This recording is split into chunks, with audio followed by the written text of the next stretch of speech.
Welcome to Unsanctioned.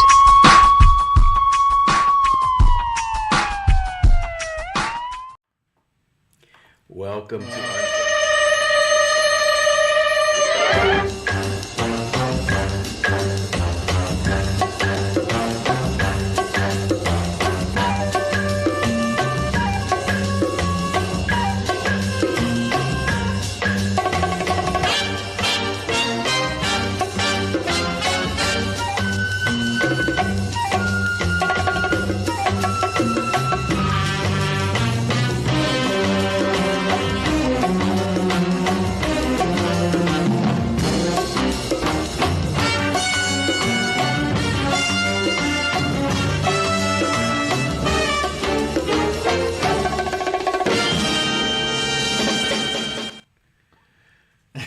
Welcome to Unsanctioned Florida. I hope you enjoyed that little snippet. We're going to talk a little bit about the city of St. Cloud and its dispute with the county, which you would have not expected to see anytime in the near future. No, not at all. It was very strange. But if you live in the city of St. Cloud, you know all about the downtown construction that's been going on for the past 7 years, costing the taxpayers a total of a whopping, I think it was $10 million, John? That's all? Yeah, $10 million. And they still can't get it right. Well, that road has cost me a spine, and it's also cost me a ton of frustration driving. As you guys know, I made a big deal about buying my little Fiat, my little campaign Fiat, right? Yeah. And driving that Fiat in downtown St. Cloud, it's like I was like, I've been in tanks that had smoother rides than that. And also, I've ridden down with my motorcycle, and that's what really made me realize how bad it was. Because I don't have like a nice bike. It's a little Harley Sportster, and you drive a Harley Sportster down that road, and all of a sudden you realize that, man, this is why this bike is $10,000 and not $30,000, because it's crazy. That road is horrendous. Yeah. There's pieces of metal, like there's those grommets on the ground where you would stick a metal pole to block traffic, right? For parades or whatever, right? And the lids are coming off. They're broken off. And I've never seen that in my life. I've never seen a road that has such a gap between bricks. Like I've said, everybody knows by now that my family's from Nicaragua, right? And you go there and all the roads practically are made out of brick, right? They're a different shape. I've not seen a road worse than this one. No, it's crazy. Bad. They keep giving this job to Cathcart Construction. They screwed up New York Avenue first. Then they decided they wanted to do Pennsylvania and 10th. They gave the job to Cathcart once again. Cathcart has proven beyond a shadow of a doubt they can't do this job. It's beyond their scope. They can't do it. Now they're supposed to go back and fix New York Avenue. 7 years that they've continually shut down these roads. It's cost businesses, cost them their livelihoods. Some businesses have shuttered because of this, and no end in sight. I mean, these roads used to be asphalt, John. Mm-hmm. And in my mind, in my estimation, let's save the money. Let's just go back to asphalt, get rid of these bricks, be done with this. I mean, obviously, they can't get anybody to do the job right. I mean, but you go down. Well, they only tried with one company. Yeah, but that's the company they keep going to. Gee, I wonder why. But you go through Kissimmee, you go down the lakefront of Kissimmee. They have all pavers there. They're perfect. There's no problems. Yeah, maybe they need to ask Kissimmee who they hired to do the job. we don't normally. This show is not dedicated to giving kudos to municipal governments, but. No, not quite at all. The opposite, in fact. Yeah. But it's true. I mean, they can be done, right? Yeah. I mean, it can be done. It just can't be done by Cathcart. They just can't do it. The brick wall behind us is probably more roadworthy than the one that's on downtown St. Cloud. And who knows what's going to happen there? It's a tremendous expense. It's it's a burden of the taxpayers. And it's just, I mean, to get fleeced for $10 million is it's not like that's chump change, right? No. So it's pretty bad. Yeah. You know what we're gonna have to do is we're gonna have to do like a video, a segment where we go down that road. Have you seen those commercials with like a good car? I think it was like a Lexus or somebody that they put a bunch of wine glasses on top of the hood of their car, right? We need to put like a wine glass on top of the hood of a car, and drive down that street and see how long it lasts. It would not last long. It would last about 10 feet if you're lucky. That you get a stretch that doesn't have a gigantic pothole in it. Yeah. What else do we have tonight? I mean, we had a whole bunch of stuff that we're going to. So, anyways, let's talk about the new format of the show. This is show number 1 of Unsanctioned Florida. So we split the show in half. So we have unsanctioned. Last night we did Unsanctioned America. Tonight we have Unsanctioned Florida. You can tell by the lower third there. And we're going to talk about Florida news. We got Florida news from all over the state, from the Panhandle, Jacksonville, down. So stick with us for the whole show. We never really talked about this, but we're going to say a prayer. I mean, we might as well, right? Absolutely, we're going to do a prayer, right?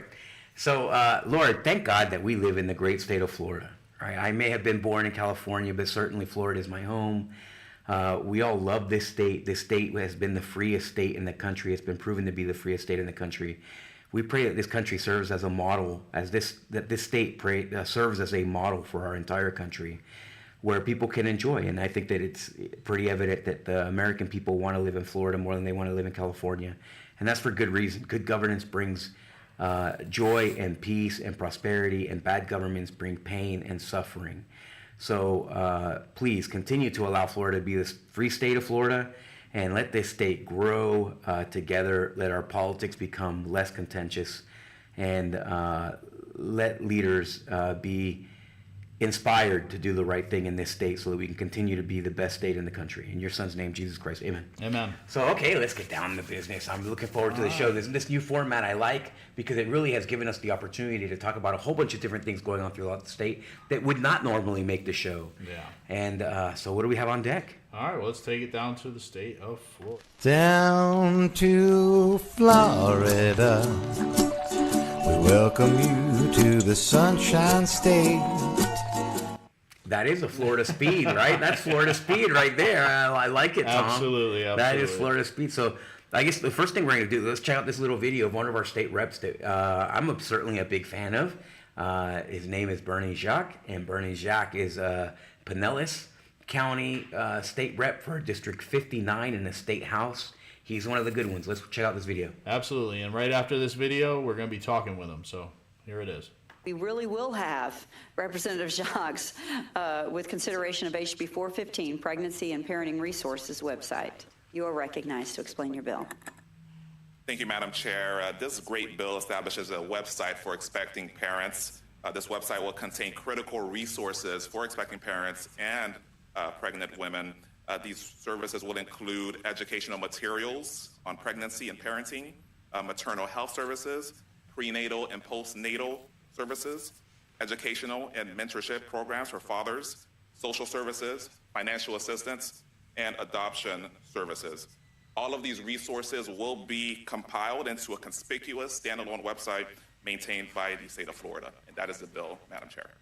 He's someone that I first heard speak during the RLC convention in Florida, and you could really tell that he was a man of conviction.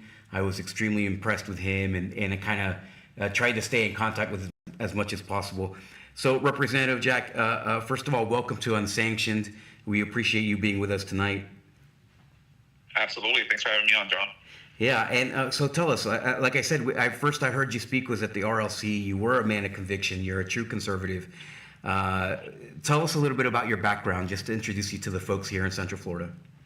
Sure, absolutely. I represent House District 59 in Pinellas County, and my main focus and mission while up here in Tallahassee is to keep Florida free. I think you do that by maintaining the climate of law and order here in the Sunshine State. You also do that by making sure that we have real education for our children and not any of this woke indoctrination, and also to make sure that there's a free and open economy. So that's what I've been up to since I've been elected to the House. In my first term, was elected in 2022, and we're just getting started in our second session. Well, you've been super active so far. You've put a lot of bills that were in the news here in Central Florida even, and that seem to be important to conservatives. Tell us a little bit about what you've been working on. Absolutely. So the first bill that we filed was an election integrity measure, and that bill does two main things. Number one, it makes sure to ban any foreign-made machines and software in our elections. And secondly, it allows local supervisors of elections to allow hand counting, to count ballots, paper ballots by hand, if they so wish.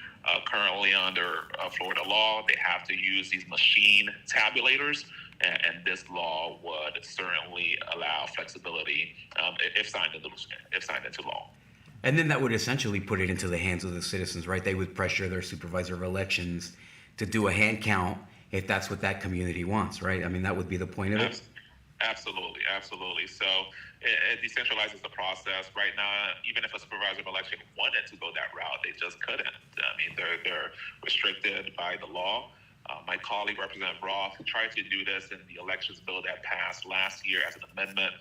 It did not get a whole lot of traction, and so I spoke to a lot of grassroots election integrity folks, and I committed early on since the summer after the last session that I would run a standalone bill, so to force the issue to make sure that we allow that flexibility of local duly elected supervisor of elections to pursue their own policies on this issue. If they believe that this method is better for accuracy when it comes to tabulating votes, why should we prevent that from occurring? Mind you, this is how our nation, since its founding for decades, right, counted ballots, right? Paper ballots by hand. You still have some developed countries who still count ballots by hand. And so this is not a radical idea. Why not allow them the choice? I mean, even when I was in Afghanistan the first time in 2005, 2006, they had the first national elections ever. And they did it even in Afghanistan. I mean, that's literally probably the only way that they could do it. But they did it by hand, and they counted ballots. There's no reason why we wouldn't be able to figure out a system that worked for American citizens where we voted by hand and we counted the ballots by hand, right? I mean, it seems like that's the most basic of all things. Yeah, look, I'm with you. And part of my bill is it allows hand counting, but it doesn't change timetables and the timing of election results, right? It still has to comply with Florida law. We have to have these counts in a timely manner so that voter confidence is not eroded. But if a supervisor of election is confident and they have the capacity to count at the precinct level, to do a hand count and get it in on time, what is the harm, right? I really don't see the harm to do that. I mean, Florida, we made a lot of great advancements. You look back at the 2020 elections of 2022, we had our results in way on time. You know, by 9 p.m., you won the state. And you had other states like, well, we know a lot of shenanigans occurred, but a state like Pennsylvania was accepting ballots right up until like Friday. And they use machines and they couldn't even get it done right. So this whole idea that machines is the key way to get something in on time is not necessarily true, because we've seen other states across the country who use machines and can't get the job in on time. And Florida, you know, we had our results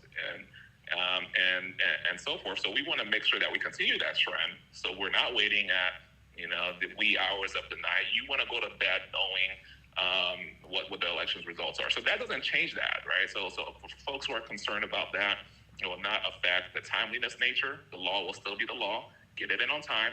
But if you can do the hand count in a timely manner, why not? Yeah, absolutely. I think that they're still counting ballots in Philly, right? I think Joe Biden received 2 more votes as of last week. So let me ask you, you know, I think that you've made it very clear you're a great representative. Tell us a little bit about Berny Jacques, the person. I know that you went to law school. You were an assistant state attorney, right? Tell us a little bit about why this is important for you to fight for the state the way that you have been, especially after being so freshly elected. Absolutely. So I mentioned early on that my focus is to make sure to keep Florida free.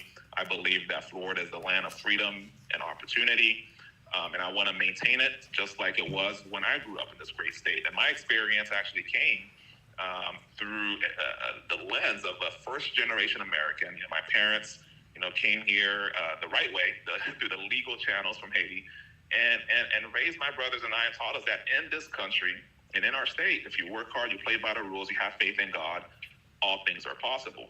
And we saw the example of my parents where they made no excuses, immediately got to work, worked multiple jobs each, expected nothing for free, accepted nothing for free, and made sure to instill in us that the American dream was achievable. And I took that to heart. I literally had a front row seat to the American dream and saw my parents achieve quite a lot. But the older I got, the more I realized that this was not, by accident. This just doesn't happen just because it's supposed to happen. These things have to be fought for. Number one, these things have to literally be fought for by our members of our armed forces. And thank you, John, again, for your service. Truly appreciate it. Who defend the liberties and to make sure that stories like mine can be a possibility. And then you also need policymakers in the halls of the legislature and the halls of all levels of government to make sure that they're laser focused on doing right by the founding of this nation, and to make sure to keep liberty and freedom top of mind, and opportunities, the free enterprise system, et cetera.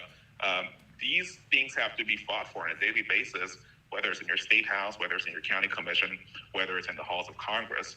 And so that really got me interested in public policy. I went on to college, law school, served as an assistant state attorney, as you mentioned, as a prosecutor, was appointed by the governor to the Judicial Nominating Commission in 2020, where I helped him appoint constitutionalist judges, and ran for the legislature to continue my service to protect freedoms and opportunities like the one I had growing up in our great state.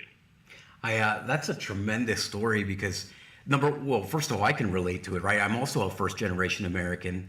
And, Reagan used to always say that, we're one generation away from losing our freedom, right? And I'm only one generation into having freedom with my family. And my kids are going to be the second generation that has freedom. Both of my parents were raised under a dictator, not unlike the dictators of the Haiti of past, right? And so it is truly important. The idea that this is not something that is guaranteed, right? Our rights are guaranteed by God, but it's certainly not guaranteed by people. They other humans don't underwrite these rights, right? It's like they will take them away if they can, and it's important to be involved in the process at every step of the way. So I love that story. And then even further, I think that that talks about your character and why I'm such a big fan of you is the story that you told me about how you ran. And you didn't run just one time and win. You ran against the establishment. You fought hard. You did everything correctly. And tell us a little bit about that. Absolutely. So in 2018 is when I first ran for the legislature. We were very focused on serving, but we were up against the machine, right? But the local establishment and establishment altogether was against us. We just had a band of grassroots warriors surrounding us, and we gave it our all. In fact, it was the local party chairman who ran after I got into the race, and a very formidable candidate. But we didn't back down because we believed in the conservative ideas we're trying to put forward. Unfortunately, we were not successful in that election. We lost in the primary, but I didn't lose my resolve because I knew why I was in this for. I'm not getting into this to be a career politician. I'm going in there as a way to serve, again, to protect those freedoms and opportunities I had growing up. And so I didn't lose my resolve. I stayed involved, engaged in the grassroots. As I mentioned, I eventually got on the Judicial Nominating Commission, helping make our courts even more constitutional, so that you have judges who respect and uphold the rule of law and not make it up on based on their own view. And that was a great experience. But when the opportunity came again to run a few years after my first experience running, we went back at it. And wouldn't you know it, the establishment was still against us. It just goes to show you that these things don't come easy, but you have to fight. You have to rally the grassroots. You have to engage the voters one-to-one. And even though we had the whole establishment against us, the second time, we came out on top, winning double-digit victories in the primary. My opponent was a lobbyist, literally part of the insider crack of Tallahassee. and we were able to defeat her, and then we went on to win the general election by huge margins as well. And that's something we don't want to forget. My team and I, we don't want to forget that, because we want to keep true to the grassroots energy that got us here. It wasn't through any kind of establishment advantages. It was through sheer work, faith in God, and the belief of those around us who rallied that got us here. Yeah, that's really great. I mean, it's such a lesson, right? Because I think people get discouraged. I had someone earlier tell me, you can't win. You'll never win against these guys. And I'm not even going to vote. I'm not even going to. And I was like, listen, you may not see what happens, right? I may not. It may not even happen in our lifetimes. But at some point, when you fight long enough and well enough and honorable enough, then the success will come at some point. And it may not be for you, but it might be for someone that you love. Like me, I have 5 kids. I love my kids. I'm okay not getting the instant gratification, but I certainly want my kids to experience the country that I had that provided me with so many opportunities, right? And such a similar experience of being a first-generation American. And I know what the alternative is. I mean, I just like you, right? My parents are from Nicaragua. I know what's in Nicaragua. It's not an alternative to the United States, certainly, nor is Haiti, right? Those countries are they have rampant corruption. They are it's basically a dictatorship light, right? And it's really terrible, and it's not a place that you want to be governed by. And this country seems like it might be moving in that direction, and it's up to people like you to make sure that it doesn't go completely in that direction. And for that, I just have a tremendous amount of respect for you. You truly are one of the good ones. You're an inspiring story. You're a great legislator. The stuff that you're putting up makes it very obvious that you are playing for the home team, and that means so much to so many people. I know that here, when we're talking about our state legislators, I gravitate to the ones that are really conservative. Those are the ones that I went and I asked for support from. And so you were one of the first, and I can't tell you how much I appreciate you, what you're doing. You're someone that I could absolutely and certainly follow up the hill for this noble battle. Well, thank you, John, for those kind words. Happy to support you. And to your point, the fight is always worth having, even if success is not guaranteed. It is incumbent on us to fight however we can. For some of you, it may not be running for office. It may be just serving on a board, being a precinct, a committee man, a woman, serving, on a board of some sort. Whatever it is, get engaged and fight, despite the results. I was going to fight regardless. Yeah. Whether I got into the seat or not, because I do believe we are at a crossroads. And if we don't forget the wise words of Ronald Reagan about, freedom is just one generation from leaving and being extinct. It's not just automatic. It has to be fought for every single day. And that's what I see in our nation. And although things are going much better in Florida compared to what's going on in Washington and some other of these states, can't take it for granted, because some of these states that have trouble used to be great places too. There are people alive today when California was a nation of freedom and the middle class was thriving over there. That's a state that literally gave us Ronald Reagan. Look at it now. Look at it now. I mean, that's in one lifetime. So what makes you think a state like Florida can't turn like that as well? So that's why I'm very committed to this fight, because it is incumbent upon people doing everything they can to preserve those freedoms and opportunities. I'll close with this. One of the things that kept me motivated, and this verse, I cited this Bible verse when I won in my election after a long battle, duking it out with the establishment and all the naysayers. But it just goes to show you that the fight is always worthwhile. And so the Bible verse is Galatians 6:9, which says, "So let us not get tired of doing what is good. At just the right time, we'll reap a harvest of blessing if we don't give up." Yeah, that's wonderful. I think you just put that out too in social media, didn't you? Yeah, that's pinned. I've had that up on my Twitter. That's since Victory Day, 2022 when I won. Yeah. I posted and folks can check me out. It's at Berny Jacques, Berny JACQES. I'm on X and all social media. I posted that verse and I talked about it during my victory speech, because a lot of people did not want us standing there victorious. Yeah. There's a lot of people in that room who were not for us and fought us tooth and nail. If it were up to them, Berny Jacques would not be a thing. And so I wanted to acknowledge that Bible verse, because there's a lot of people, it may not even be in the biblical context, but if the fight is worthwhile, at just the right time, you will reap a harvest of blessing if you don't give up. It can happen. It will happen. It has happened. And my journey is a testament to that. Man, fantastic. Well, look, Representative Jacques, I so much appreciate you coming on the show. Look up Bernie. We will put up all his social media here in a minute, and please reach out to him. Send him a check. This is a guy that we absolutely have to keep in our state house. He is one of the best. He's a truly conservative person. A man of conviction, a great representative. Representative Jacques, thank you so much for being with us tonight. I really appreciate you and everything that you're doing, and I hope to speak with you soon. I hope you'll visit us again. Absolutely, John. Thanks for having me on. Absolutely. We really Have a great will night. have Representative Jacques with consideration of... Oops, okay. Yeah. Wrong video came up, but what a great interview. What a great man, Berny Jacques. Yeah, Berny Jacques, this is one of the good ones.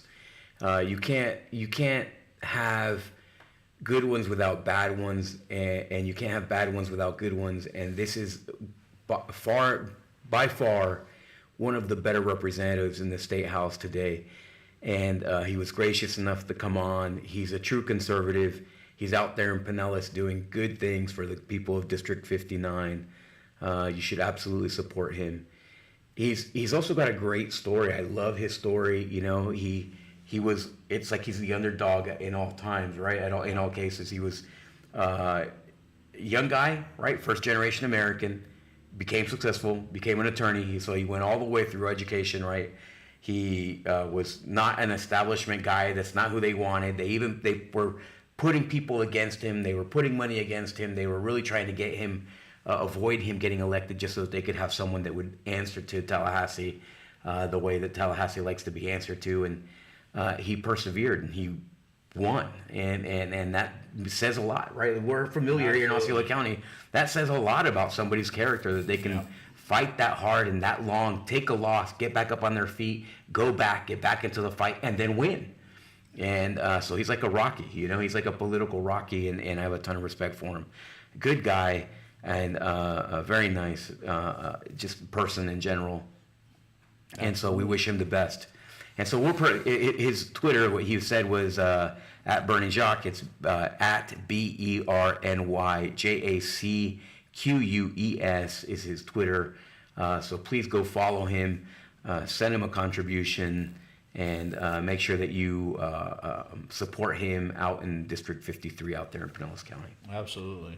What do we got next, man? All right, so John, wouldn't be the state of Florida if we weren't talking about the Zieglers, and It seems like that way right now. right? I know this might seem like old news, but some people might not know what's going on. Authorities are expanding their investigation into Christian Ziegler, and now he's being accused of video voyeurism.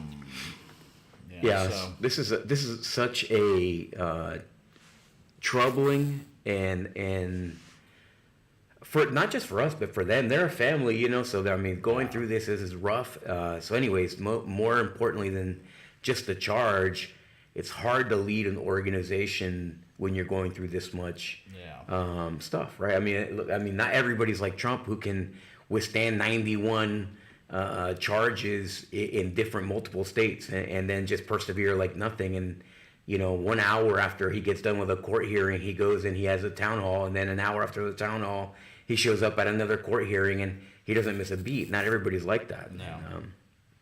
Certainly I wouldn't be able to withstand the withering fire. And so it was probably the right thing. And the GOP moved on this weekend too. I guess that's the next story, right? So the GOP moved on, and they are passing that gavel on after these allegations with Ziegler. and they moved on, and they picked a new chairman, and that chairman is Evan Powers. Yes. Or Evan Power. I don't have a picture for Evan Power, but you can look him up. He looks like he's Ricky Boots' cousin.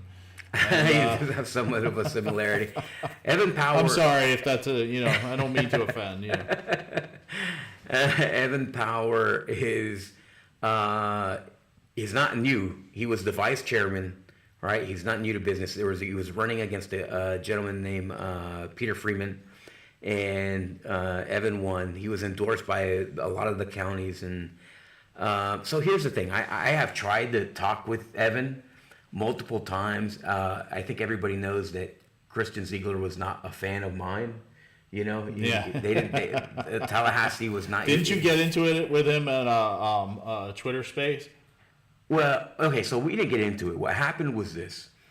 I called into the show, right? And, like if I'm going to call in, I'm going to go on a show, I'm going to send out like a mass text, right? Right. Whatever.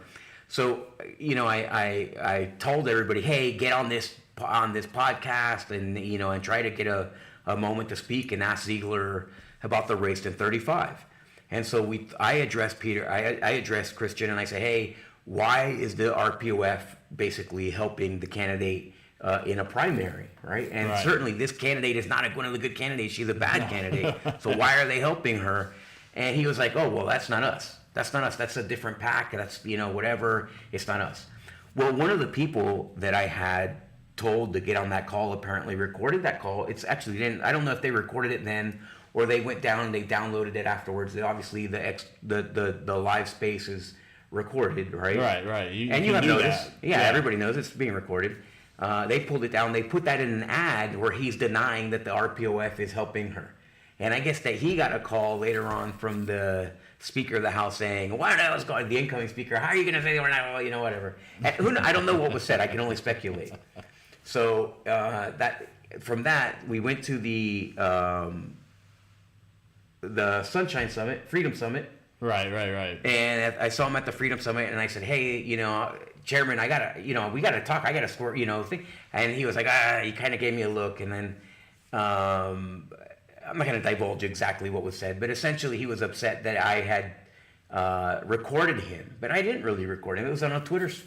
It was on Twitter Spaces. And it was live. Anybody could have recorded. Yeah, and I'm not the one who put the ad out. I didn't have anything with the ad either. So it had nothing to do with me. Of course, I'm going to ask why, because it's a primary. I'm going to help my candidate. And when I'm working for somebody, I'm the work hard, right? I'm the work hard. So, and now look, we're saddled with a candidate who's having trouble getting across the finish line, even though they're putting just crazy amounts of money into the race. Yeah, millions of dollars. Millions of dollars. So, and she can't even talk. We're going to talk about it later on in the show, but this is a problem. And so I addressed him, and he didn't like it. And then I walked away, and then he said something, and I came back. And then I walk away, and he said something, and I came back. And, and it was like some words were exchanged. Nothing that was really mean or harmful or negative like that. But it's just... I'm not somebody that I'm not like a shrinking violet, and he's clearly not a shrinking violet, and he felt that I had done him wrong, but in the end I didn't do him wrong. In the end, the party did wrong to the county of Osceola County, right? Exactly. To our county. So and I ended up being correct, and they should have buyer's remorse now. And, I guess we're going to find out Tuesday, aren't we, John? Yeah, we're going to find out Tuesday, and so who knows what happens in that race, but certainly the party. The party could have been smarter about how they dealt with it, and they could have talked to people here. Instead of talking to the corrupt imbeciles that they do talk to, they could have talked to the grassroots people who are the ones who make everything happen in Osceola County. Yeah, exactly. That's the bottom line. And so that was what happened between me and Ziegler. No hard feelings. I didn't have any hard feelings. I didn't, as soon as all this came out and the investigation started and all that, I didn't jump on top of them. And I didn't go and cause harm and whatever, and I sent them even via text my best wishes because I don't wish them any harm. And but I get it. If I were in Tallahassee, if I were 200 miles away, and somebody, all these elected people who are super corrupt and imbeciles, they come to you and they tell you that this other guy is the bad guy, okay, and that's the impression that you want to take, fine. But I feel like everybody should do their due diligence, and you need to find out who's telling you the truth. Right. And they never afforded me that opportunity to discuss it. So I hope that Evan is different. Christian didn't give me that opportunity, I don't feel like. And Evan, I have tried to make contact with previous to all this going on and the exchange of the gavel, and it just hasn't happened yet. So I'm hoping that I get an opportunity to talk to Evan soon and square things away. And I want them, and I'm not going there to apologize for who I am and what I do. Right. I'm just going there to explain why I'm doing it. And what I'm hoping is that they're reasonable and I'm reasonable, and we can agree to disagree or move from there. Yeah. But there's nothing worse than things being unsaid, right? Absolutely. So.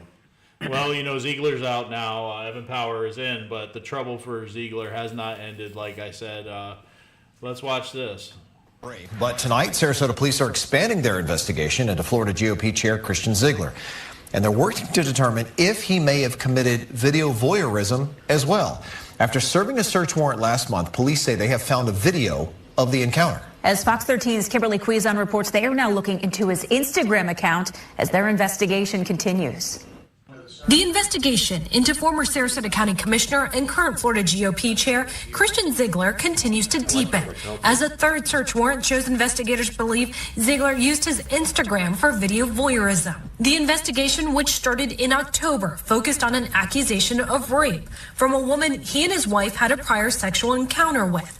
When a second meeting was planned and canceled, the woman told investigators Christian showed up anyways and raped her. Now police are focusing on a video he recorded, issuing a search warrant for all chats, videos, and images on Instagram. I have seen in my own experience where social media will fight, will resist. They want to protect their I guess it's a lot of their trademark. They want to protect us as users. They want to protect our rights. Attorney Bryant Camarino is not involved with this case, but says there are times social media platforms will work with investigators. So I've seen it where they fight. In other instances, when it's a very serious allegation, like a homicide or a suicide caught on tape or whatever, then they'll cooperate for something like that. But it's very hard to get them to agree to release documents. The search warrant dated December 8th says Ziegler showed detectives the 2.5-minute long video of. Ouch. Did you catch that, John? No. 2.5. My God. Oh, oof. Of all things. The who? The her. 2.5-minute long video of the encounter. Okay. The sexual encounter. He maintains it was consensual. As the investigation continues, investigators will look into if the victim knew she was being recorded or not, which she told investigators she did not give consent to. Yeah, that's rough. But here's the thing. Now, we've already heard stories. I think that we talked about the stories last time where it talks about she was making requests, right? As this was happening. So there was a tremendous amount of familiarity in this situation, right? Yeah. And I guess when you're talking about something that is consensual, then you got to go back and you got to look at all these details that I don't want to get into on this show. I don't want to get into it at all. But I mean, it's a complicated case. The allegations are ugly. I mean, you hate to see somebody. They have kids. In the end, what I always think about is somebody's kids, and they're in my prayers. I hope that they can transition away from whatever situation he's in right now. I wish, John, that they had thought about their kids when they decided to have a threesome. But I'll just say this. They are a giant stain on the state of Florida right now. They are a stain on the GOP in the state of Florida. And good riddance. Yeah. That's all I have to say. Sorry. No, you're good. Hey, everybody's allowed to their own opinion. Certainly, I'm not saying that I disagree with you. These things come out, and there it is. It came out, there it is, and yeah. Anyway. Yeah, well, I'm just saying that I don't want to kick him while he's down. That's where I'm going with that. So I understand. Yeah. So we'll let's move on to the next story. I don't want to take more than 2.5 minutes. No, I get you. Okay. All right. So our state Surgeon General. I love this guy. Yeah. I love this guy. Surgeon General Ladapo. Okay, so they were trying to hit him, right? They're constantly attacking our Surgeon General of Florida, but in reality, the guy's a free-thinking, independent-minded healthcare professional. He's a legit doctor. He's not a doctor like Whoopi Goldberg would go to, saying that Dr. Joe Biden would. Right, I was about to say the same thing. Yeah, I was gonna say not like a doctor like not Dr. like a doctor Jill. like Joe Biden, okay, who calls Hispanics tacos, and in her mind that was a technical reference to whatever textbook she's using or learning from. But he's an actual doctor, a qualified doctor, and he's a good one. Man, and there's nothing better. We have a lot of these guys. Yeah. Right? We have like Dr. Littell, who's from Central Florida. There's like so many. There's Dr. Sovereign. There's a bunch of doctors locally here. And like Nick Carterano's older. He's not a doctor, right? But he's a huge medical freedom guy. Yeah. These are people who are really making a big difference, who are fighting for your medical freedom. And this guy, he's got so much to lose. Like he's up there, right? He's at the top. He's the Surgeon General of the state of Florida. If DeSantis were to become president, right? In a hypothetical world where DeSantis becomes president, Ladapo might become the Surgeon General of the United States. Right. Right. And so this guy's good. I love his. He still might, John. He might still might. I love his courage. Yeah, he still might. I love his courage. He's a good guy. He's a good doctor. He deserves just kind of every honor in the world, and we appreciate what he's doing. So the things that he has found in these vaccines is downright scary, John. Yeah, and it has. Watch this newscast where they talk about this and how they make light of this. Watch. Yep. Others outside the state capitol, Florida's Surgeon General bucking the nation's health experts on Wednesday, calling for an end to the use of those COVID-19 mRNA vaccines. Check it out. Wednesday, the latest salvo in what seems to be Florida Surgeon General Dr. Joe Ladapo's war on mRNA COVID vaccines. Try to relax this arm. In a press release, the state's top doctor try to relax this arm as I inject this for stuff everyone. Ladapo says there's not enough data on DNA fragments in the doses, alleging cancer risk, impact on pregnancy, or effects on vital organs. In statements, he said the federal regulators at the FDA and CDC were playing, quote, fast and loose on vaccine safety, and that without more data, quote, these vaccines are not appropriate for use in human beings. Just really very happy to be here in Florida. Since getting the job in 2021, Ladapo has steadily increased his recommendations against the shots. First, it was for those 17 and under, then males 39 and younger. In September of last year, those under 65 told not to get mRNA boosters. There's huge issues with this. They haven't been honest with the public on it. Florida's governor is standing with his Surgeon General's latest recommendation against all COVID mRNA shots, saying this from the Iowa campaign trail. Before COVID, I just assumed all this was very rigorous. But the reality is the FDA is basically a rubber stamp for the pharmaceutical industry. Many of the nation's health experts disagree with the shot criticism, including the Centers for Disease Control, backing them as safe and effective. The FDA also addressed Ladapo's disapproval in this December letter, saying, quote, with over 1 billion doses of the mRNA vaccines administered, no safety concerns related to residual DNA have been identified. Here we have they studied it? Safest, most effective vaccines in history, awarded the Nobel Prize, and now our Surgeon General is calling to end the use of these vaccines. Doctors like infectious disease specialist Fred Southwick have real concerns that Ladapo is doing more harm than good with these recommendations, saying he's undermining people's trust in the nation's health institutions. I am concerned that they are promoting what we would call disinformation for their own political gain. And that is very disappointing. Despite the Florida Surgeon General's recommendation against these mRNA shots, they are still widely available from your healthcare providers and still backed by the CDC, who recommends them especially for the elderly or those with comorbidities. That's the latest out here at the Florida Capitol. I'm Forrest Summers. All right, don't forget either how we showed you last week our the director of the CDC wearing a Fauci mask. Okay, so don't forget that. Fauci's been in big trouble. I can't wait for the next week's Unsanctioned America show. We're going to talk a lot about Fauci in that show probably. Nice. So okay, well, what do we got next? First of all, I wouldn't take the vax. I mean, if here's the evidence that we really need. There's no one who has not taken the vaccine who regrets it. There's a whole boatload of people who regret having taken the vaccine. That's true. I mean, what does that tell you? Again, remember we were talking about Who Wants to Be a Millionaire, that collective intelligence thing. So, I mean, that's that. Yeah, absolutely. Well, Congressman Matt Gaetz, he is visiting Texas to witness the intentional destruction of the border. Calls for a shutdown, which didn't happen. We all know that. But he was there. He did call for it. Here he is. Messages from stakeholders today here in Texas. They want to see us shut down the border or shut down the government. These were the property rights activists and also the sheriffs and local law enforcement from here in Texas, a group curated by Speaker Johnson to deliver that message to our Republican colleagues. And we hope they heard that message, because the power of the purse is the only leverage we have. And if we aren't willing to use it to shut down the border, what use is it?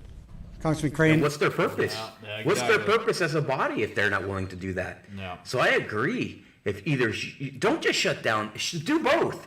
You know, like he's saying one or the other. Either shut down the government or shut down the border. Do both. Shut down the government and shut down the border. I mean, I don't know why we would leave them both open. You know, you're giving more money to the government. Joe Biden doesn't even know where the car is, roaming around the parking lot blindly. You know, you're going to trust him with trillions of dollars of debt? I don't think so. No. And then you're going to just leave our border open? Do you know that they've allowed 30,000 Chinese nationals who came into the United States with equipment, military-type equipment? It was as if it was issued to them. It's all the same backpack, the same equipment, same stuff. All coming in, 30,000. You know what 30,000 is? 30,000 is like 6 brigades of soldiers. Okay, that's like 2 divisions of soldiers. That's how big that is. And you're just letting them in. It could be, you know, like that's think about it. I mean, it's crazy. You have young Chinese soldiers coming over the border of the United States. And you have terrorists. They've caught them. They've caught terrorists coming across the border. Now, if they're letting the border open, they'll weld the doors shut, as they have. We've seen the videos of them welding the doors open at the southern border and just people flowing in. And they've caught hundreds of terrorists, tens of thousands of soldiers coming across. What have they not caught, right? The only thing they haven't caught is the idea that hundreds of thousands of Americans are dying from fentanyl. Right? They haven't caught on to these things yet. But Matt Gaetz he's a true warrior. I'm not sure that there's a better person to run for governor in 2028. You know. I agree with that. I would absolutely support him. I'll quit my job and work on that campaign. I think that he has been a fire-breathing dragon of the Republican Party, and I have a ton of respect for him. He does not take PAC money, so he's not sold out, right? He says the truth. He goes up there, even against his own party, and I can appreciate that. He's not a party guy. He's not some imaginary loyalty to some imaginary group. It's all about the Constitution and the American people. That's who he's loyal to, and that's something I can get behind. Yeah, absolutely, John. So there's somebody who I may not quit my job and run for governor for now. No. So local attorney, and he has the largest personal injury firm in America, Jon Morgan. In the world. Yeah, they have more than 900 attorneys working at this firm. He was recorded in an interview saying that he's got more money than Rick Scott. He can win. He doesn't have to do anything, and he can get in anytime he wants, and he can win. So that kind of humility is really special in a person, right? When they speak like that, right? The idea that John. Okay, so first of all, he mentioned that he might run as a independent. Yeah, Jon Morgan in this tweet right here. Yeah. He was there's going after Governor DeSantis about what was it? He was going after him about minimum wage. Minimum wage, yeah. Yep. So they're celebrating minimum wage there. At least this is the impression that the little tweet is, that the retweet is giving. Yeah. But he's basically saying that he fought on for this minimum wage and whatever. and they're saying this is why we despise we don't despise politicians because they change their minds on things. We despise politicians because they don't change their minds on how prideful they are. That's why we hate politicians. And John Morgan does not seem to be any different. He's essentially saying that he's the solution to all of our problems. Okay, so a couple of things here. Number one, if you're the solution to the problem, it's not going to be a partisan one. And even though he's saying he's nonpartisan, this guy is partisan. He's a Democrat. Yeah, he is as partisan as they get, John. He hosted a personal party for Barack Obama at his house in Isleworth. That's the kind of Democrat he is. Yeah, he's an absolute. He's a huge leftist. He's a leftist in every respect. I sent out some questions to him on multiple occasions. What would you have done during COVID? Would you have masked us up? Would you have shut down the state? And he refuses to answer the question. So anybody who's not humble enough to answer a question when he's saying, "I would run," what would you do? And they won't answer the question.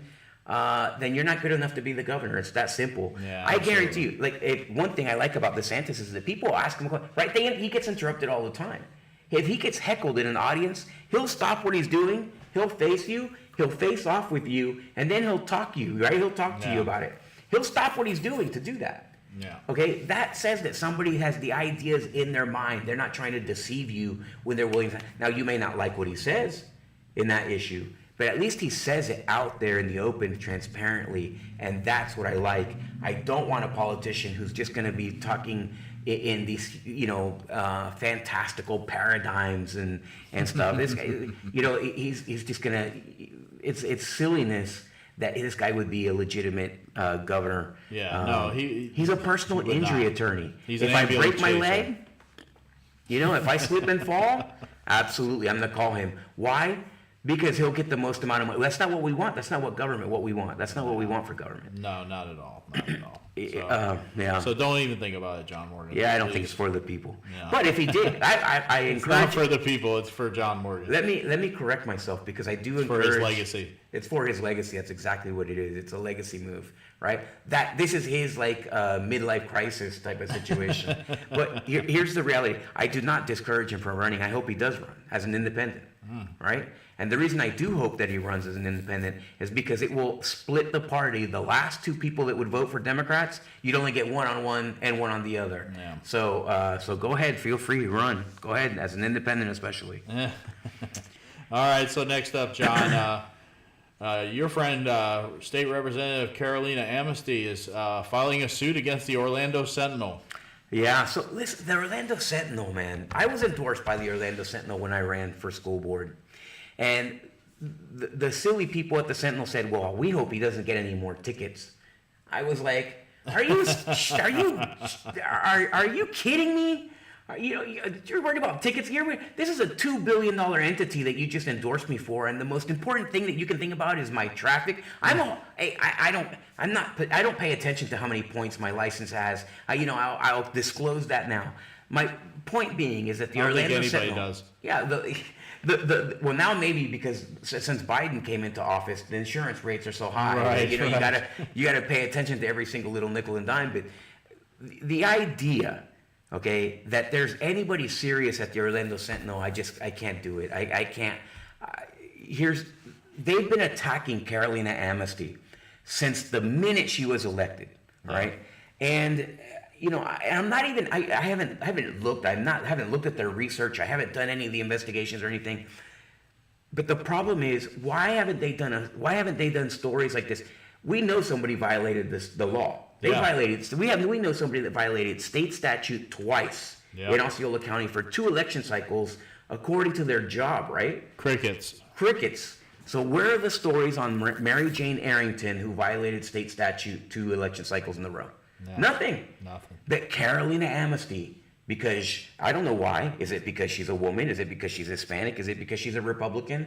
Ding, ding, ding, ding, ding, ding, ding. That's probably it, right? So, listen, you want to say whatever you want about her, okay, fine. But say it after you do your journalistic duty, and your journalistic duty would not prioritize this above a supervisor of elections who violated state statute twice. Yeah, absolutely. So it's not a serious organization. I did recently just send them a column this guy, Scott Maxwell, who's the guy who writes he's the one that has it in for her, right? He falls asleep at night and he's like, oh, Representative Amnesty. Oh, I gotta get amnesty. You know, he doesn't think about anything else. He's like, if I were her, I would file stalking charges against this guy. Obsessive, huh? He's obsessive, yeah. And the funny thing about him is that if you look at he just wrote an article called Annual Disclosure or Annual something or other, and it's like who I am and what I believe, okay? And the guy goes through a list of things that he believes, and it's nothing but it's like applying for a job, you know? Yeah. But you're probably ever seen those memes where it says like, you know, you see like you know, you lie about your resume, but you get the job anyways, you know? It's like one of those memes. That's what he's doing, because he's a total fraud on what he says there, and then he goes and these are the people doing journalism today. They're not worth their salt. Yeah. No. And I wouldn't believe anything that they say about this representative. You know what they really don't like about her? Yeah. That she's also a fire-breathing dragon. If you saw her, did you see her speak at that event? Did you go to that event with Rick Scott?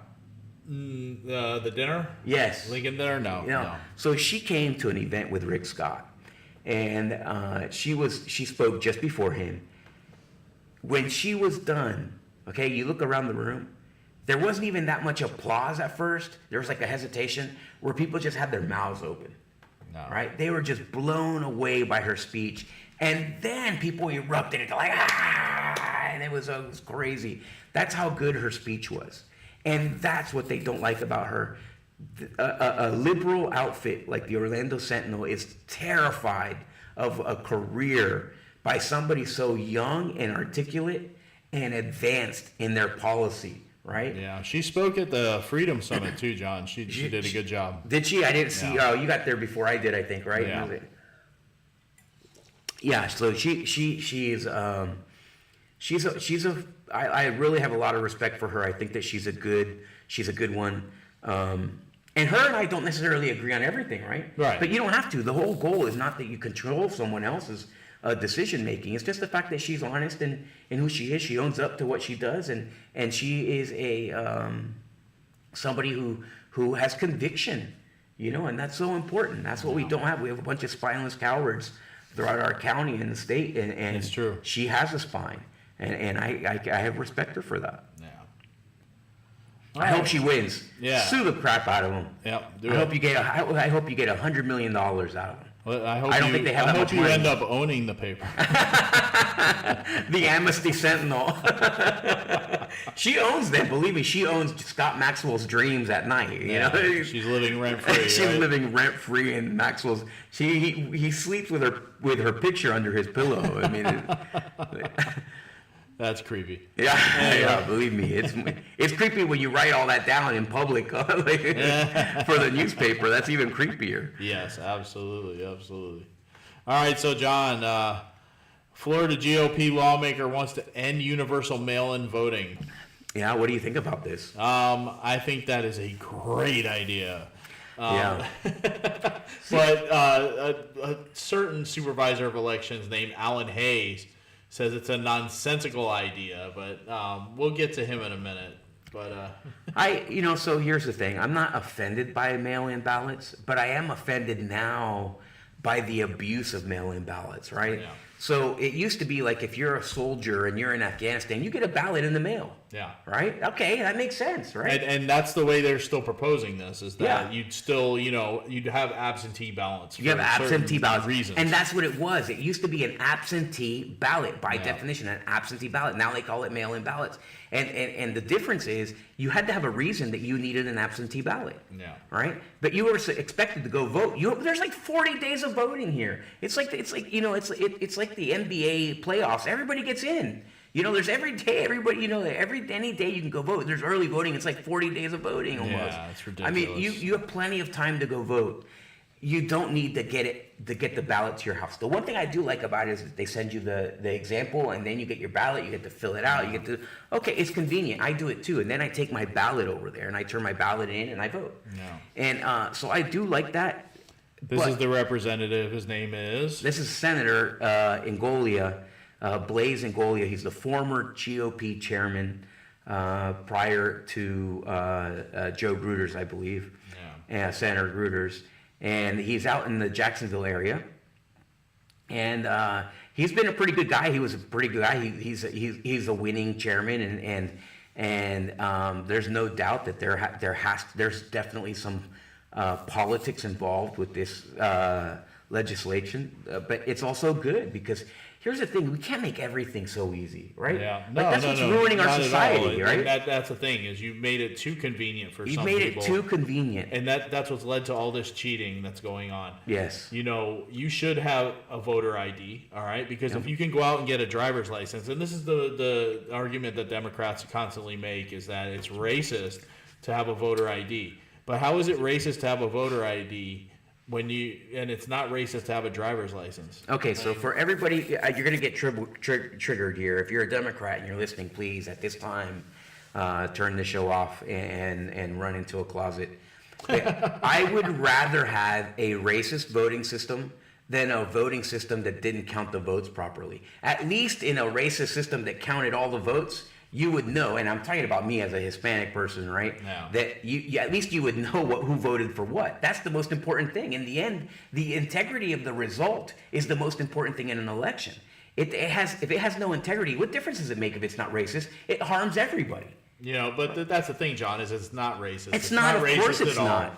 This is just the excuse that Democrats keep using so they can continue to cheat and commit fraud in these elections. To have election results that are lacking in integrity is racist, sexist, homophobic, because it impacts every single human being. It's ageist, it's whatever it is, right? It's like it's male hating, it's anything that you can think of. It's xenophobic, it's everything, because voting, everybody votes, right? Everybody can come out and vote, and when you have no election integrity, then it impacts every single person in the entire community. The most important aspect to elections is integrity, and that's it. Nothing else matters.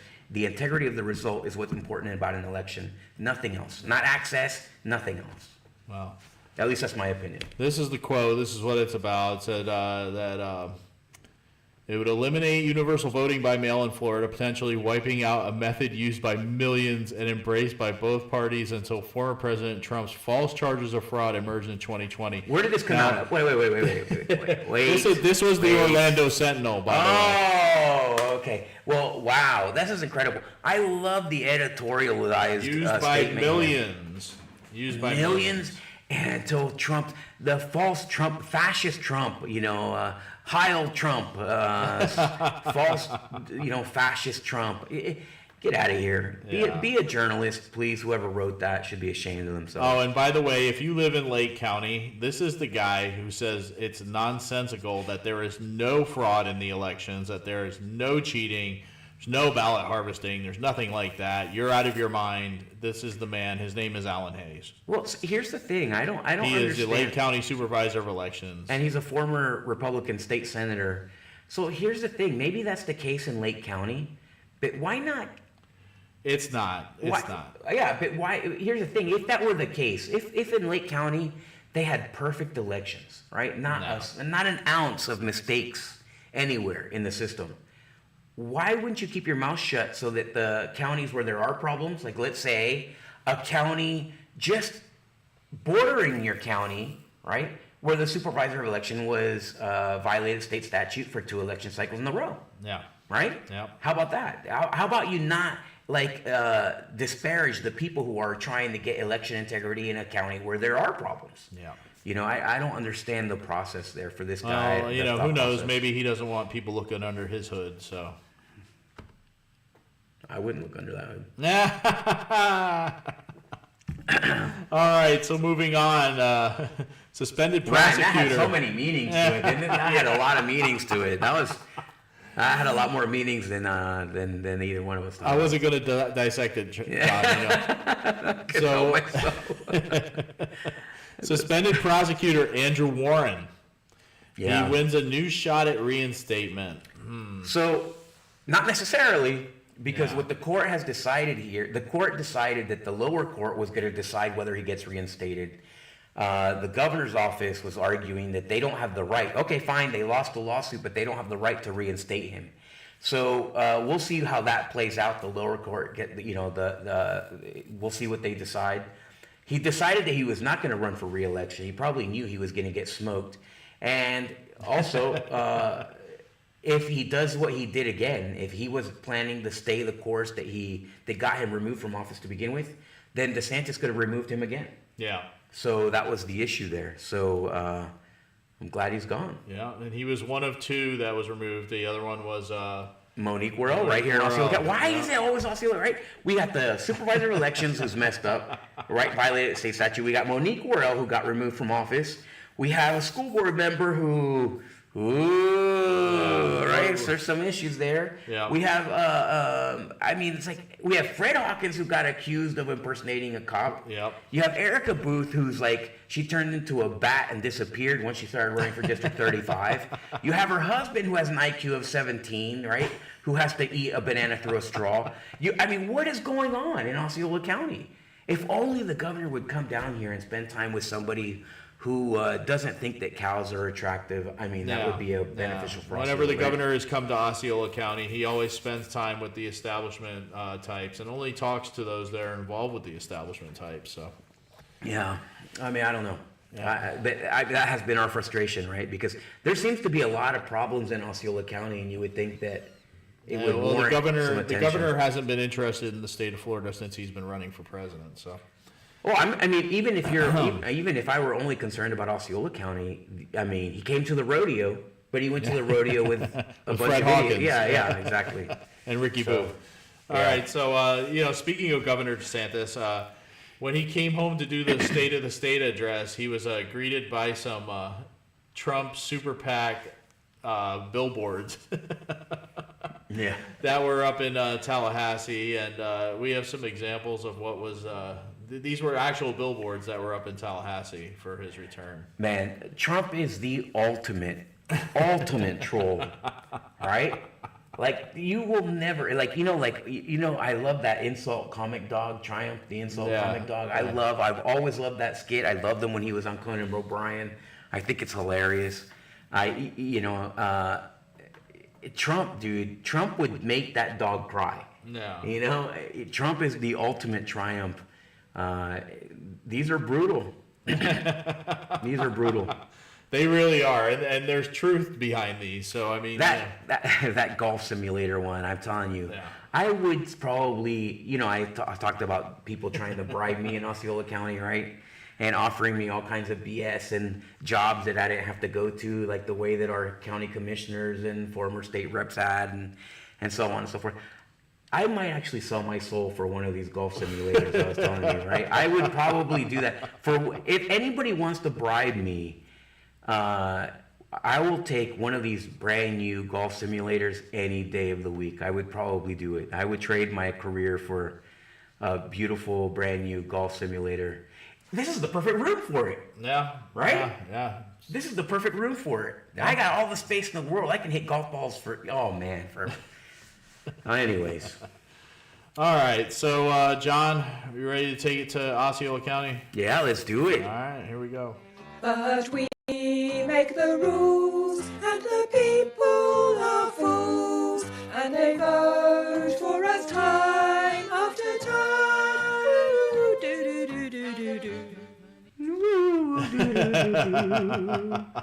Hopefully that doesn't continue to be the case, but I have never heard a more true song in all my life.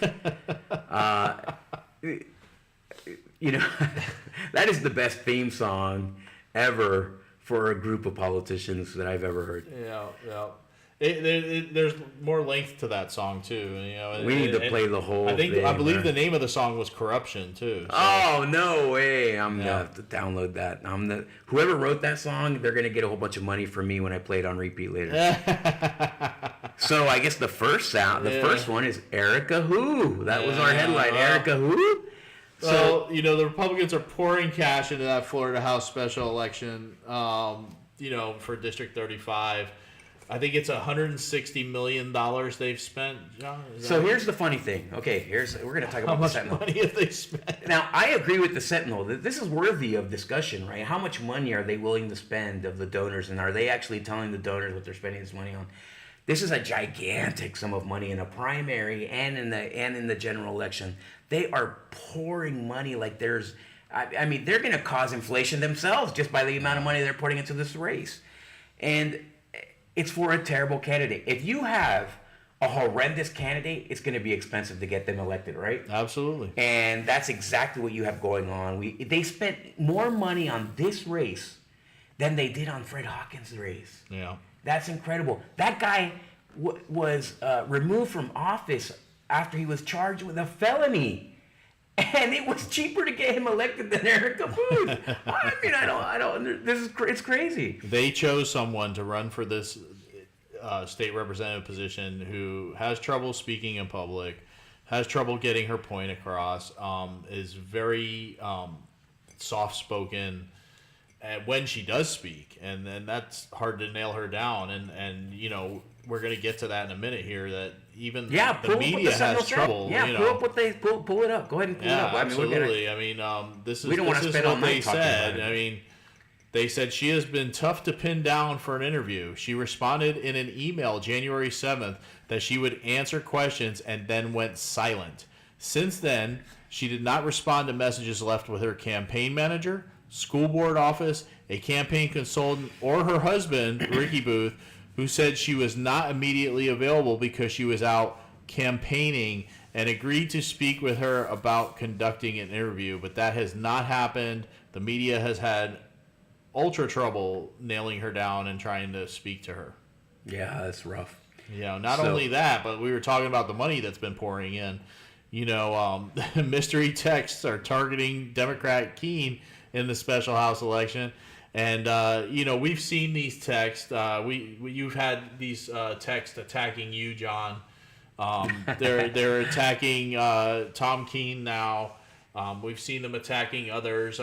Scotty, when he was running. Yeah. We saw them. That was a double banger, right? Like they attacked me and Scotty in the same text. Yeah, they were attacking Will Fonseca. That was not only just texts when he was running for school board. They hit him with texts, mailers. Yeah, they're not stopping, and it's all coming from the same places. Yeah, they're all coming from the same stuff. And these are ops. There's So I personally know Tom Keene, okay? Tom Keene and I probably agree on nothing. I remember I was pretty upset when he was talking about education during the little town hall that they had at what's Vinny's place down there? I forgot. Oh my gosh, I'm drawing a blank. Jimmy Bear's. Right, so Jimmy, great barbecue, by the way. So at Jimmy Bear's, they had the town hall or some kind of little event there where they were speaking. He kept talking about education, blah blah blah, whatever. Right. I couldn't disagree more with Tom Keene on so many issues, but he is a veteran. Okay, number one. Yeah. So it's not like he's a dishonorable guy. Well, I mean, I guess you could have a dishonorable veteran, but he's not one. And he's reasonable when you talk to him. He's not crazy. He's not some kind of crazy fool. Radical leftist, as far as I know, not that I've ever known him to be. I wouldn't necessarily vote for him myself. That's not who I would choose. But I'm not more offended by Tom Keene than I am by Erika Booth, right? Because Erika Booth just now, right, in her last meeting, voted to send a librarian to some organization which teaches people how to convert their libraries to LGBTQ plus inclusive libraries. I mean, for some reason, I'm not surprised by that, John. That's the stupidest thing ever. So not only is it stupid for her to do as an elected official when you're the caretaker of the people's money, but it's also illegal. So whatever you send them to go learn, right? Then they learn it. They can't even bring it back. Yeah. So it makes no sense. So I mean, I'm just as they're the same. Well, it kind of makes sense, John. Didn't she vote with Democrats 90% of the time? No, she did not. 98.9. 98.9. I'm sorry. Okay, thank you. 98.9%. 98.9%. And I mean, it's just. I mean, I don't know. I don't know how I feel about that race, but I know that people have been sending me. I should have sent you this picture, but somebody sent me a picture of their ballot, and it had like an X over both, and then it had both of them scratched out, and then it had the word no next to both names. And I was like, oh This is what happened. This is why it's going to cost more than $1 million to get her elected, right? Because you can't destroy somebody who's actually conservative, then go back and pretend that you're the conservative, and then vote anti-conservative every vote that you have the opportunity to. Yeah, she's a joke, and I mean, I don't know. I mean, they don't need her for supermajority. No. So it's not like I would. Otherwise, if supermajority were at stake, I would be like, you got to go ahead and bite the bullet on this one, right? But it's not. They're So testing the winds with this vote, John. You know what? I think that's 100% right. I think that you got to. The people have to resist the command of Tallahassee to elect someone, and you have to be able to say, you know what? We will not be told who our representative is. Now, is Tom a great choice? I don't know. I mean, that's for you to decide. I don't think that like I said, I wouldn't vote for a Democrat. But I just. But that just because you're not going to vote for the Democrat doesn't mean you have to vote for the Republican either. Yeah, I mean, undervote. I mean, you can undervote. I don't know. I'm not even preaching that. Everybody needs to do what their conscience tells them to do. But I'm just saying that people have been sending me pictures of their ballots with her name scratched out instead. And what we're talking about here is RPOF, the GOP's decision making, not the people's decision making. Yeah, because this is what happens when you go against the will of the people. The conflict. Yeah, the people clearly didn't want this candidate, and now you're going to see results like that, where John's talking about, where they circle the name, cross it out, and hit write no next to it. I mean, Yeah, and I've heard from a Tallahassee insider that they have buyer's remorse on Erika Booth because I bet they do. Yeah, because I mean, she's like, it's like, what's the Weekend at Bernie's, right? Like we have a segment called Weekend at Biden's. She's like Weekend at Bernie's, man. They got to put her on a pallet, thing and push her around, pallet jack, and push her around because she doesn't move. And the funny thing is, right there, it says her husband answered the phone and said she's not available, right? Remember when she was in the neck of the wood over there by our friend, where they have those signs up, right? And they were like, oh, she came with her husband on the golf cart, and she didn't get out of the car and knock on the doors. Yeah, she wouldn't get out and knock on the door. So her husband came out and was knocking on doors and talking to people. And then when they asked him a hard question, he was like, okay, bye. I mean, come on. I think they chose somebody, and you who said will they do have what she's told. Yeah, they do what she's told, but it's like you said, they're having buyer's remorse right now because they chose somebody who's not comfortable in this position, not comfortable. I believe running for office, not comfortable with the public, not comfortable public speaking, not comfortable in general with this whole thing. I mean, not only comfortable, but without the capacity. Yeah. She doesn't have the capacity to do this. What makes her able to do it? For 5 months, she was on the school board for 5 months. During those 5 months, she was like a wet blanket, right? She didn't do anything that she was supposed to do, nothing. The community sent her because they thought that she was going to do something. She did nothing with the opportunity. And then whenever she had the opportunity to stand out, she failed in it. So she never accomplished anything. She never did anything. People can say whatever they want about me. I'm a 4-1 underdog, right? Like I'm 4-1 at a disadvantage. I guess what? There's a new superintendent in town, right? And there's, believe me, if John Arguello had not been John Arguello, we would still have the same superintendent. So, in the end, we've accomplished a lot as a community in Osceola County schools because the parents stepped up, and they are the ones that voted for her. Imagine if Debbie Mann had been in. Yeah. She was the one that ran against Erika Booth. Man, what a difference that would have been. Absolutely. Well, absolutely. You would have had somebody fighting with you instead of fighting against you. You know what? I would have been fighting with her. I would have been fighting with her. Debbie was a person of conviction too. She had a spine. Absolutely. And if she had been there, man, I would have had my feet up on the dais instead of having to be like all feet down in the battle position all the time. Yeah. And that would have been great. That would have been great. But.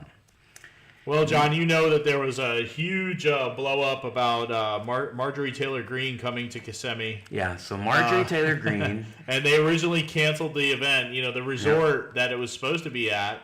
It was supposed to be at Westgate Resorts. They ended up canceling the event. Yeah. Because of the heat. Which is very surprising because the Siegel family owns Westgate, and they were big supporters of several Republican candidates, but for some reason they backed down out of this from pressure from the left and the media. I think it was the RPO chairman, Mark Cross. He didn't know what he was going to do, but he said he was committed to continuing to have the event. And at the end of the day, there was one person. Wait. They went to the VFW after it. So they got canceled in the hotel. Then they went to the VFW. Right. The crazy leftists, I don't know if it was at the behest of Kristen Arrington and Anna Escamani and Carlos Guillermo Smith and all those crazies, right? But apparently, as this was a campaign to get it canceled. So those wannabe politicians wanted to get it canceled, and they were fighting against it, and they had their followers fight against it. They made death threats to the organization, according to them, and then they canceled it, the VFW in St. Cloud. Yeah, which is crazy, Yeah, death threats to a veteran organization. I mean, come on, that's the left. And I saw media headlines celebrating the fact that this event was canceled. No, it not wasn't on my going to watch. happen, but there was one man who saved the day. There he is. That's a handsome guy right there. I don't care what anybody says. That's a good-looking guy. Yes. So John saved the day. Why don't you tell us about how that happened, John? Okay, so here's what happened. They canceled the event over and over again. I was worried that they were going to not have this event. There was no way in hell I was going to allow the Democrats to cancel Marjorie Taylor Greene coming to Kissimmee. There's no way. There was no way. So I went, I spoke to someone about a venue. I secured the venue. I went out. I secured the food. I bought all kinds of alcohol so that we would have an open bar. I wanted to make sure that it was that Mark Cross and the Osceola County Party didn't have to do a single thing. All they had to do was get there. Yeah. Right? All they had to do was come, because I didn't want them to be like, because here's the thing, I don't get along necessarily with our local party so much just because of, things that have happened in the past and things that I didn't like that they've done. And so I didn't want there to be a single barrier to them coming. And a single barrier, especially, I was not going to allow the Democrats to win and cancel her. So that's, I kind of just got everything. I arranged everything and paid for everything and then let it be. And then Mark made the right decision and he said, okay, let's do it. And then they came. Awesome. And here I am. I was standing next to her. I didn't notice, right? Yeah. I didn't realize I was standing next to her. And then I realized, oh my gosh, there she is right there. I was waiting for her to come in. And then she comes in. I was, coincidentally, I was standing right next to her and she was very nice. And she thanked me awesome. And all that. So it was cool. It was cool. And I did get the book signed. I spoke to her staffers for a while, and it was just a really good event. She did a great job, and I wish her the best. And I hope she sells 1 million books, and I hope she continues fighting. Yeah, go be with Matt Gaetz. I think Matt Gaetz needs a partner in crime up there. So go support Matt Gaetz, MTG. We need more MTG and less AOC in the House of Representatives. So there you go. And she had another event when she left Kissimmee. She went out to Daytona. She went to do a book signing at a biker bar in Norman Beach. I think it was, it wasn't, God, I can't remember the name of the place. But anyway, she had no issues when she went there. No one was clamoring to cancel her event. It went off really smooth. There was 3 protesters outside. They were holding up a sign that said, Republicans against Marjorie Taylor Greene. And I guess they were 3 people that came from all areas from around the state, and they got heckled and booed. So there you go. Whatever that means. Those 3 guys should have went into the bar. They would have never made it out. No, they wouldn't. They would have never made it out. Republicans against MTG. Yeah. Not a survivable catchphrase in a biker bar. No, and I wish I had a picture of these guys. I can imagine what they look like. Yeah. I can probably do a sketch artist rendering of them and be accurate. So a decision has been made on charges against the Osceola County School Board member. Who are you talking John. about? Decision made on charges against Osceola County School Board member. Who are you talking? You must be talking about one of those. Let's see what you're talking about. It's this guy here. That guy's even more handsome than the other guy. Now, this story came out. It was in the West Orlando News, which I had never heard of before I saw this article come out, John. And you said you knew nothing about this. You didn't have to zoom in so tight on that. Jeez, Tom. So, yes, I had no. So you said, "Hey, John, what is this?" Yeah. Because I was like, "What is this?" I was like, "What is that?" And so here I am in a story. It's a story that says that the charges are no charges filed for stalking for Arguello. I never even knew I was under investigation for stalking. I would love to meet the person that I'm stalking. Yeah. Because I mean, that was only fair, right? There's no joy in stalking somebody and not realizing that you're even involved in the process. But I guarantee you, we don't even know who it is yet. We don't know who. We have a good idea though. I have a good idea. I think I know. It was filed with the St. Cloud Police Department. What? All right? Yes. So it was the St. Cloud Police Department that got these charges, or got this accusation against you. And they were looking at charges, but I guess they're not going to file charges. Oh, they're not going to file charges? Now, if you think about it, John, St. Cloud, all right, who would file charges against you for stalking in St. Cloud? For stalking? Here's the thing. So normally, I'm like a stalking. Here's the thing. I'm horrendously disorganized. I don't have the attention span to stalk people. I was thinking personally it might be a leather-winged 70-year-old man. Likes to dress up in rubber. So listen, this never happened. Let me be very clear to the public. This never happened. I've never stalked anybody in my life. Okay, I don't have the energy to stalk. If my wife were to leave me tomorrow, I'd probably be like, all right, I'm too tired to chase you. So much less am I going to be stalking a 70-year-old guy in his PJs at night, walking around around town. I don't know. I know who you're talking about. I know that this person also is known for doing things like this. Well, I wonder if it's the same guy who filed an ethics complaint and then got the pants beat out of him at the ethics commission. Yeah, that's my point. That's what there. you're thinking, right? Yeah. So that I don't know who it is. It could be some felon or somebody. It could be some, but in the end, even those guys are surrogates for some dirty lobbyist, right? Right. And they're doing his bidding. Yes. We're talking about the kingmaker. Yeah. So there's a dirty lobbyist out there. I'm sure it has something to do with him. Nobody else cares enough to do something as stupid as that. And certainly, in order for it to be stalking, I don't know. Maybe it was Erika Booth or Ricky Booth, right? It could be. It could be. I don't know, John. It could be, right? It could be them because if they're, I don't know. I have never seen any of the charges. We need to do a public records request. And that's what I was going to say. You could probably find out some information about this. I'm gonna call him tomorrow. I'm gonna call the chief of police tomorrow, and I'm gonna ask him. Chief Gerke. Yes, I'm gonna call him tomorrow, and I'm gonna say, hey, I want this information on this thing because I have no idea who submitted these charges. But it could be, right? Because they're all in bed together, right? It's like the 9 kids in the shoe. What was the old right? And all these politicians are in bed together. Okay, it's a very incestuous situation, and they're all in bed together, and you don't know which one of them did it. It could be them. It could have been them. Yeah. And if they did, can you imagine that? Yeah.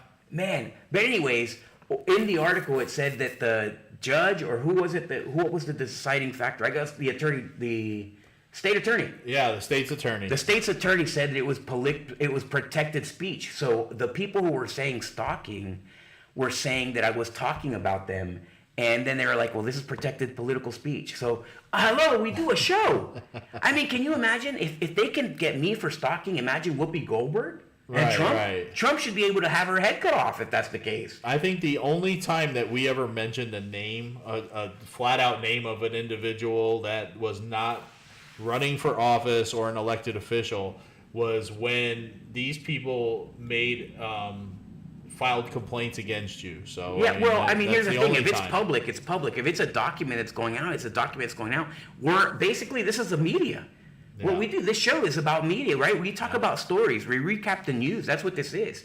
And it's opinion-based or it's satire. It falls in one of those two categories. I am going to say whatever I want anyways. Go ahead and sue me. I'll fight a lawsuit. I'm not somebody who's afraid of the court system. I'm not, you do what you need to do. I'm going to do what I need to do. But certainly, 1A, baby. Nobody's gonna curtail my speech. No. Ain't gonna happen. No. All right, so more SDOC drama. That's not the only SDOC drama. Yeah, you might have thought that the school board member we were talking about was somebody else, like this guy. So, Julius Melendez was in court, and supposedly the judge is saying that the calls he made to the school board attorney, Frank Kruppenbacher, are privileged in the battery case. So I guess that what the judge said was that some of the things were privileged and some of the things were not, is what I read. I didn't read the whole story.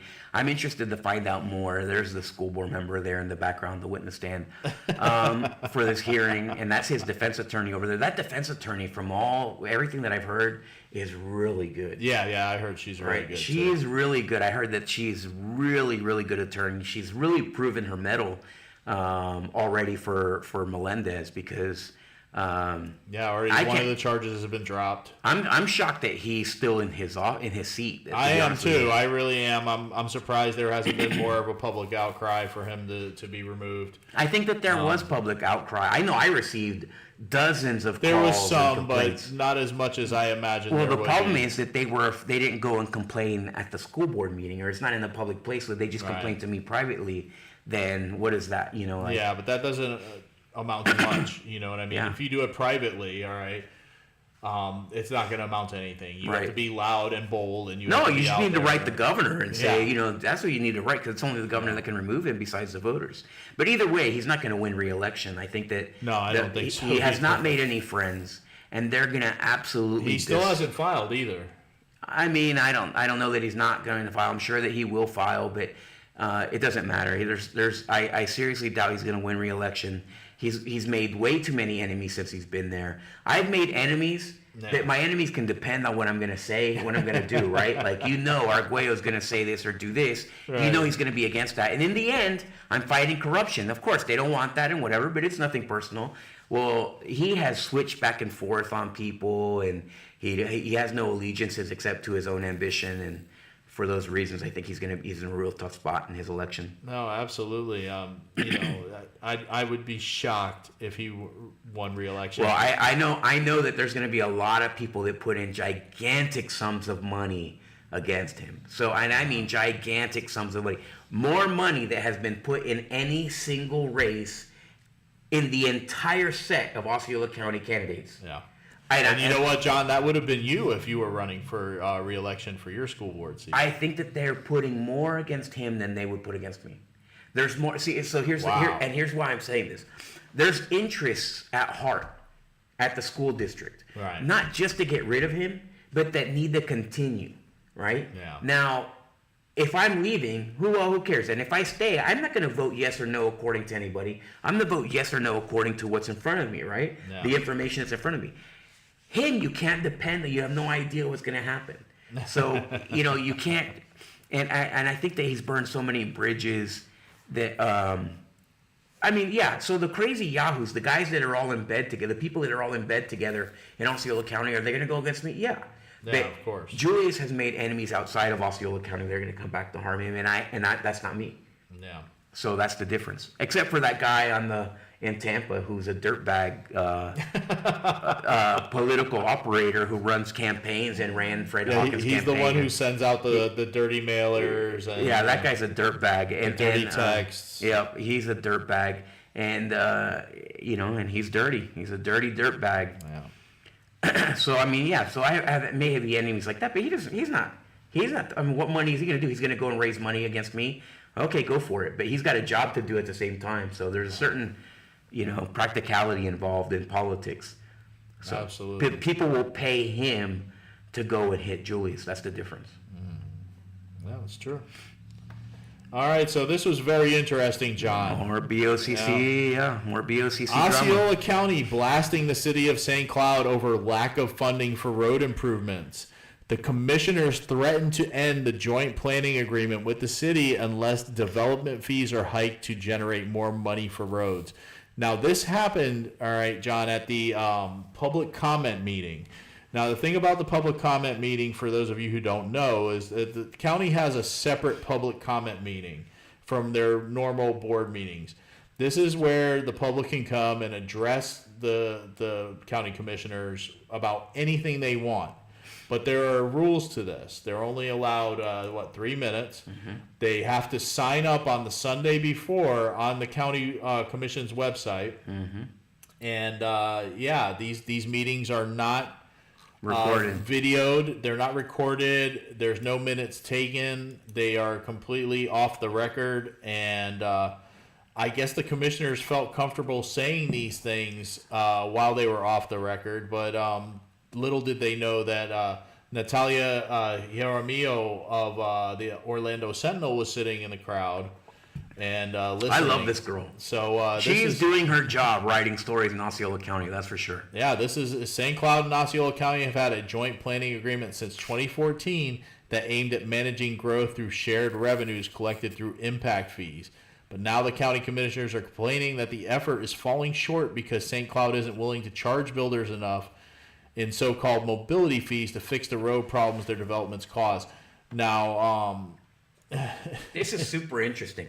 So, this is Arrington speaking, okay? Yep. Working with St. Cloud, I know we've had some issues, and I know there's some concerns with making sure that we're charging the maximum amount of impact fees, which the county has in place to be able to move road improvement forward. I want to throw it out there if we might want to take a look at doing away with our JPA. Now, the funny thing this about guy's a fraud. Yes, he's a fraud. This guy's a fraud, a blatant fraud. This guy is like a Kermit the Frog. He's a Muppet. And then you put a literal Muppet up on the screen. Amazing. Good timing, Tom. There's the Muppet right there. This Muppet. This guy. Where's the other county commissioner? Let's put it there. So these two guys look like the guys that were found passed out in Andrew Gillum's hotel room. Look at these. This is not even a comic book. Those are two real human beings there. No. Kind of. Those are two real Muppets is actually what they are. And these are frauds. First of all, they've been on the county commission for a while. The first guy on the left there, Arrington, has been on the county commission for 16 years. He's running again so that he can do 20 years of screwing every citizen in Osceola County. And he has personally enriched himself every single year he's been there. Well, he's himself and his family. Well, yeah, he's given contracts. He hasn't voted on it, right? So to be clear, he hasn't voted on those. Like, he abstains from voting. But yes, the county commission gives his dad contracts to the county. And this other fool, okay, this must be like his high school picture or something. Okay? It's not.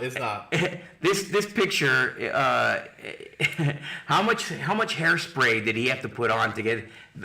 He's only got like 2 hairs that go across the top there. In reality, once a year glamour shots. You thought they went away, but they didn't. They go and visit the county commission once a year to take photos. Well, listen, this guy's a fraud. He voted against it. He voted no, but he's a fraud. Yeah. This did not happen. He says no, and he's asked questions and whatever. Yeah, this is what he had to say, John. Commissioner Ricky Booth said, "I think that any municipality in a high-growth area like we are should have the highest mobility fees that they can possibly have."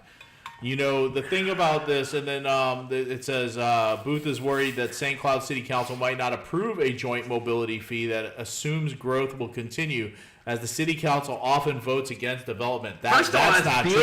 That's not true at all. That's BS. They vote for development on a constant basis. Yes. They annex parts of the county so that they can develop. They're developers. These are all developers, and they all personally benefit from this. Ricky Booth's family just sold thousands of acres for more than $100 million.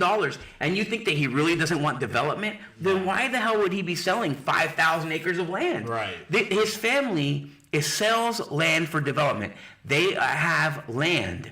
Okay, his family is part of a big family that founded Osceola County. They have thousands of acres at their disposal. You think that they don't want development?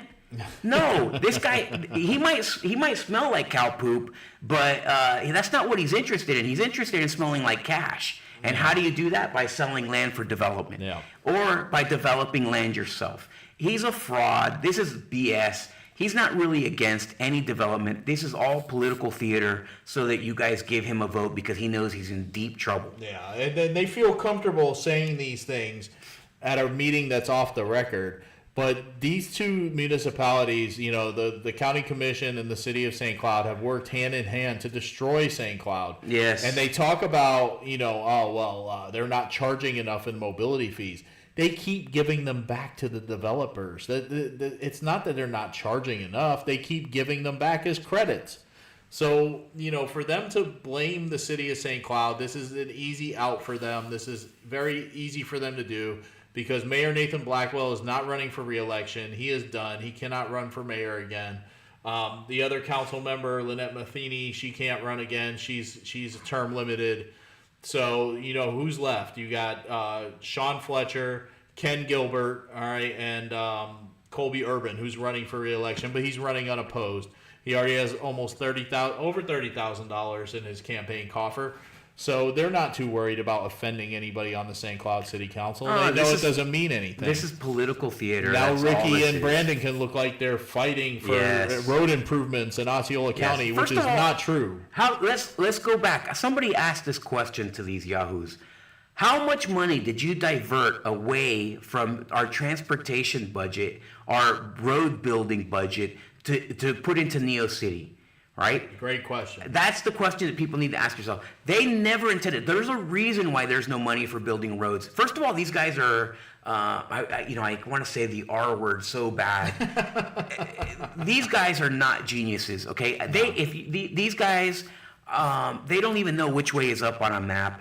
They don't know what they're doing. They've destroyed the county through their corruption, and the only thing they can see on a compass, okay, is it pointing back at themselves. And so this is political theater.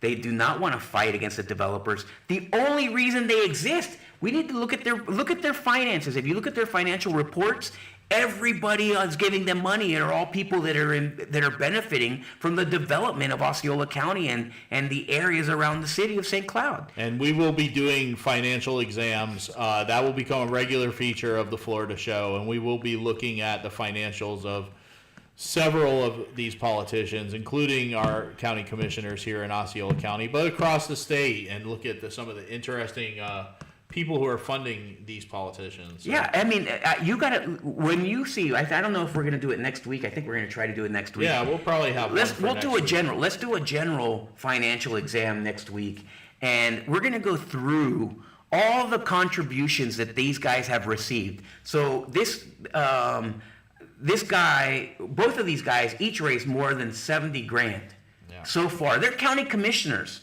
okay? They've raised $70,000 for a county commission seat, okay? It may not be a gigantic sum of money, but it's all from the same people. So you have a Republican and that's a Democrat. Just right now. It's going to grow. That's to this point. But you have a Republican and a Democrat, and all the donors are the same people. Yeah. What does that tell you?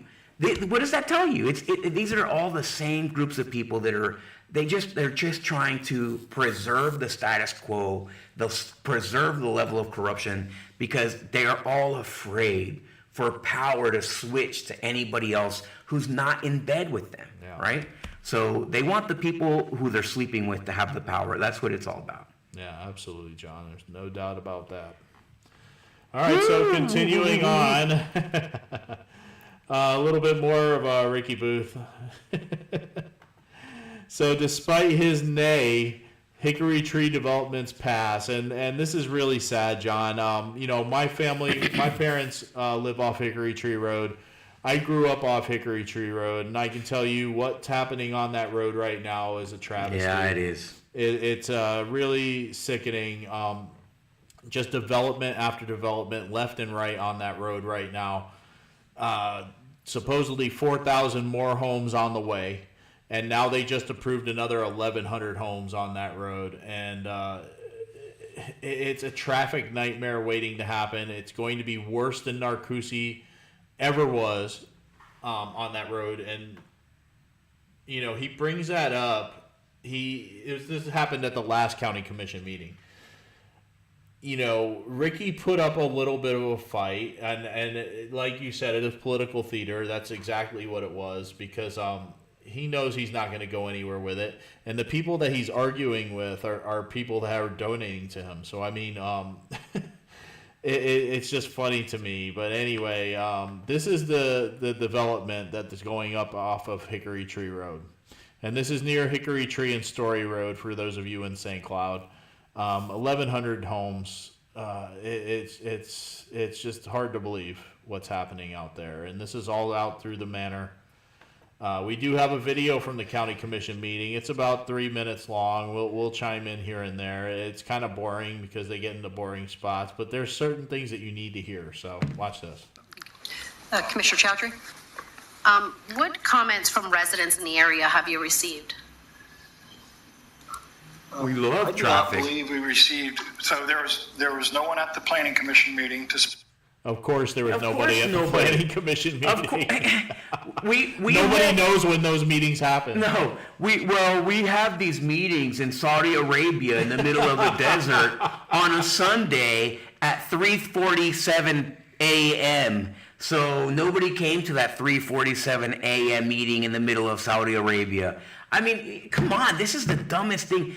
This question is such a loaded question. Again, more political theater. Yeah. If you want to have people come, host that meeting in the evening when people get off of work, preferably around 7 o'clock because everybody's in traffic until 7 o'clock, and then see how many people come. You'll see this place packed, and they'll be bringing their pitchforks and torches. Believe me, they did not let any of the residents in the area know that this meeting was happening. Of course not. And I do not believe we received any written comments from the residents. We did have a gentleman here at the public comment meeting last that spoke on it. If you remember, I think Ms. Knight's shaking her head. I know there was a group from the Story Road area that came to the December public comment meeting to comment on that item specifically because it was coming up to the planning commission. Thank you. See, nobody knows that those people came to speak out because those meetings are off the record. Yeah. So, and people know to go to the public comment meetings. That's the only time they're going to listen to you. Yeah, that's the only time that people are going to go anyways.